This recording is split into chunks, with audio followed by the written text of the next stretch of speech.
నువ్వు ఎక్కడైనా ఉండు, ఒక హాస్పిటల్లో ఉండు, ఒక డాక్టర్గా పనిచేయి, ఒక లెక్చరర్గా పనిచేయి, ఒక స్కూల్లో ఉండు, ఒక గవర్నమెంట్ ఆఫీస్లో ఉండు, నువ్వు ఎక్కడైనా ఉండు, నీ దృష్టి మాత్రం దేవుని మీద ఉండాలి. హల్లెలూయా. మోషే దృష్టి దేవుని మీద ఉంది కాబట్టి దేవుడిచ్చే ప్రతిఫలం కొరకు ఆశించి ఎదురు చూసి ఈ లోక సంబంధంగా ఏ ప్రతిఫలాన్ని కూడా మోషే తన జీవితంలో కోరుకోలేదు. కానీ నేను అడగాలనుకుంటున్న ప్రశ్న ఏంటంటే, దేవుని కొరకు నువ్వు ఏదైనా వదిలేసావా? కొంతమంది ఉంటారండి, మందిరానికి వస్తుంటారు వెళ్తుంటారు కానీ కోపాన్ని మాత్రం వదలరు.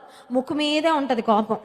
ఆ కోపం వచ్చిందంటే నోరు తెరిస్తే ఏం మాట్లాడతారో తెలీదు, చేతిలో ఏముంటే దాన్ని ఎలా ఎవరి మీదకి పగలగొడతారో వేస్తారో తెలీదు.